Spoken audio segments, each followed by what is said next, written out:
La parole est à Monsieur Ravier pour 3 minutes.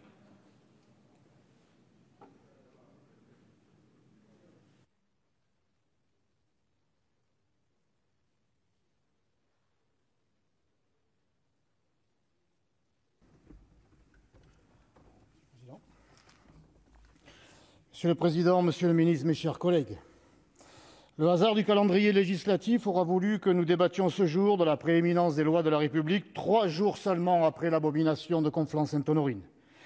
Rendons hommage à l'entame de cette discussion à la 267e victime de l'islamisme depuis 2012 dans notre pays, Samuel Paty, professeur d'histoire-géographie, décapité par un islamiste tchétchène. Ils ne passeront pas. Voici la seule réponse de l'exécutif dans ces circonstances de guerre. Quelle pitoyable farce, car ils sont déjà là, monsieur le président. Ils sont déjà là, monsieur le ministre. Dans les écoles, les hôpitaux, les associations sportives, culturelles et cultuelles, les entreprises, les services publics et bien sûr, les partis politiques. Plus aucun pan de notre société n'est préservé de ce fléau de la division communautaire et du cancer islamiste. Le communautarisme est la lèpre de notre pays. Il divise, il sépare, il se moque de la loi, il la combat. De ce communautarisme est née en France une 5e colonne islamiste hostile à ce que nous sommes et déterminée à nous abattre.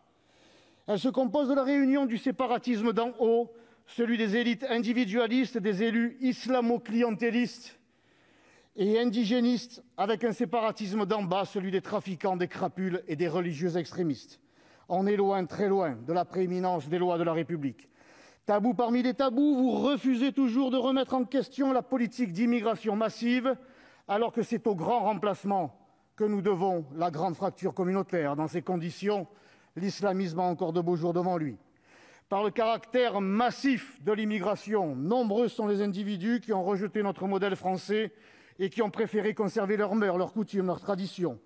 Aujourd'hui, les plus fanatiques d'entre eux, devant nos renoncements, veulent nous imposer d'autres lois, celle de la charia. Vos bougies, vos drapeaux en berne, vos tweets ne suffisent plus à faire oublier que si nous en sommes là, c'est à vous que nous le devons.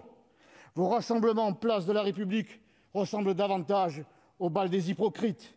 Loin de manifester, vous devriez vous terrer de honte.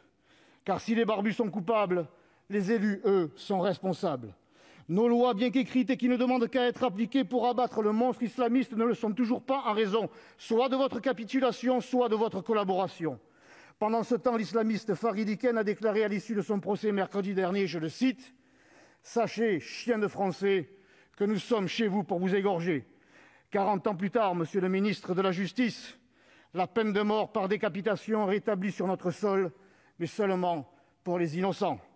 Mes chers collègues, n'entendez-vous toujours pas dans nos villes et dans nos campagnes agir ces féroces soldats islamistes qui viennent jusque dans nos bras égorger et décapiter nos fils et nos compagnes? Alors aux armes, sénateurs, aux armes, monsieur le ministre Dupond-Moretti, aux armes de la loi.